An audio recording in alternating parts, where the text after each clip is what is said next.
Hello అందరికీ welcome back to our channel. వంకాయ ఎండు చేపల కర్రీని చాలా టేస్టీగా గ్రేవీ ఎక్కువ వచ్చేలాగా నాన్ వెజ్ అంటే ఇష్టపడే వాళ్ళకైతే అప్పటికప్పుడు ఇంట్లో ఉన్న వంకాయలతోటి ఈ రకంగా కర్రీని ప్రిపేర్ చేస్తే చాలా బాగుంటుందండి.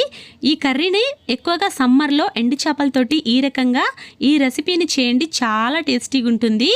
ఎండు చేపలను అయితే నేను చిన్నగా తీసుకున్నానండి. వీటినైతే ఇప్పుడు ఏం చేయాల్సిన అవసరం లేదు, డైరెక్ట్గా కడిగేయడమే. ఇవి చిన్నగా ఉన్నాయి కాబట్టి దీంట్లో ఏది తెంపలేం మనం.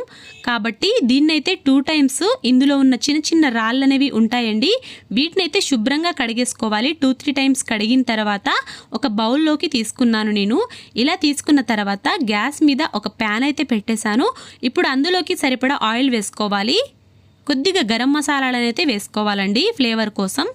ఇప్పుడు ఇందులోనే కరివేపాకు కొద్దిగా వేసుకొని అవి కొంచెం ఫ్రై అయిన తర్వాత ఆనియన్ అయితే సన్నగా కట్ చేసుకొని వేసుకోవాలి. ఇప్పుడు ఈ ఆనియన్స్ అనేవి కొంచెం మగ్గనివ్వాలండి, అప్పుడే కర్రీ అనేది టేస్టీగా ఉంటుంది. ఆనియన్స్ ఫ్రై అయిన తర్వాత ఇందులోకి పచ్చిమిర్చిని అయితే వేసుకోవాలండి. పచ్చిమిర్చి కూడా కొంచెం ఫ్రై అయిన తర్వాత 1.5 టేబుల్ స్పూన్ దాకా అల్లం పేస్ట్ని అయితే వేసుకోవాలి. అల్లం పేస్ట్ తోటి ఎక్కువగా నీసు వాసన రాకుండా కర్రీ అనేది చాలా బాగుంటుంది. ఈ రకంగా వేసుకొని ఇంకోసారి అయితే కలిపేసుకోవాలండి. వంకాయలను అయితే ముందుగా శుభ్రంగా కడిగేసి సన్నగా పొడుగ్గా వీటినైతే కట్ చేసుకోవాలి.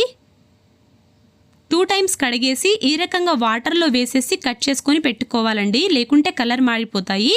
ఇప్పుడు ఫ్రై అయిపోయిన ఆనియన్స్లోకి అయితే ఈ వంకాయ ముక్కలను అయితే వేసుకోవాలి. ఇవి వేసుకున్న తర్వాత ఒకసారి బాగా కలిపేసుకోవాలండి.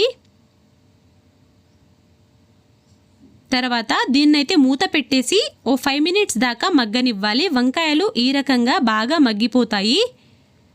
మళ్ళీ ఒకసారి మూత పెట్టేసి కొంచెం సేపు మగ్గించిన తర్వాత ఇందులోకి టమాటాలను అయితే వేసుకోవాలండి. టమాటా ముక్కలు 2 తీసుకుంటే, టమాటాలను 2 తీసుకుంటే ఇలా ముక్కలుగా కట్ చేసుకొని వేసుకోవాలి.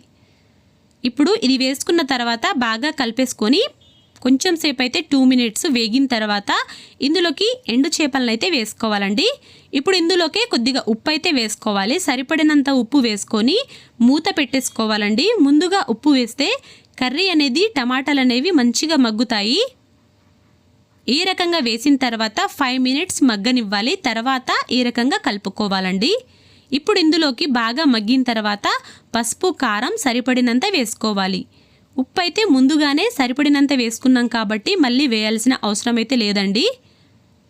ఇప్పుడు దీన్నైతే బాగా కలిపేసుకొని ఇందులోకి కొద్దిగా వాటర్ని అయితే యాడ్ చేసుకోవాలండి. చూసి వేసుకోవాలి వాటర్ని.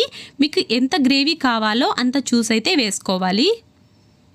ఇలా వాటర్ పోసుకున్న తర్వాత కర్రీని మళ్ళీ ఒకసారి కలిపేసి మూత పెట్టేసుకొని దీన్నైతే 10-15 మినిట్స్ దాకా కర్రీని మంచిగా మగ్గనివ్వాలండి. ఈ రకంగా కర్రీ అనేది దగ్గరకు వచ్చిన తర్వాత ఇందులోకి బాదం, పుట్నాలు, పల్లీల పొడినైతే వేస్తున్నానండి. దీన్ని వేస్తే గ్రేవీ అనేది ఇంకా చిక్కగా వచ్చి టేస్ట్ కూడా చాలా బాగుంటుంది, హెల్త్కి కూడా చాలా మంచిది. ఇందులోకి కొద్దిగా గరం మసాలా వేస్తున్నానండి. ఈ రకంగా వేసేసి బాగా కలిపేసుకోవాలి. మీ దగ్గర పుట్నాలు, పల్లీలుంటే ఈ రకంగా పొడి చేసుకొని కొంచెం వేయించుకొని చేసుకుంటే చాలా బాగుంటుంది. ఇందులోకి కొద్దిగా పుదీనా, కొత్తిమీర వేసుకొని కొద్దిగా మిరియాల పొడి కూడా వేసుకోవాలి. కర్రీ అనేది స్పైస్ కోసం మిరియాల పొడి అయితే వేసుకుంటే చాలా బాగుంటుందండి. నేను ఈ విధంగా చూపిస్తున్న విధంగా కర్రీ చేసుకుంటే స్పైసీగా చాలా బాగుంటుంది కర్రీ. ఇందులోకి కొద్దిగా కసూరి మేతి కూడా లాస్ట్కి చల్లుకోవాలండి. అంతే అండి. ఇప్పుడు గ్యాస్ ఆఫ్ చేసేసి ఇప్పుడైతే సర్వ్ చేసుకోవడమే అండి. 20 మినిట్స్ లోపు అయితే దీన్నైతే కర్రీని రెడీ చేసుకోవచ్చు. చాలా టేస్టీగా ఉంటుంది, పిల్లలు కూడా చాలా ఇష్టంగా తింటారండి. నా వీడియో నచ్చితే మాత్రం సబ్స్క్రైబ్ చేయడం మర్చిపోకండి. Thank you.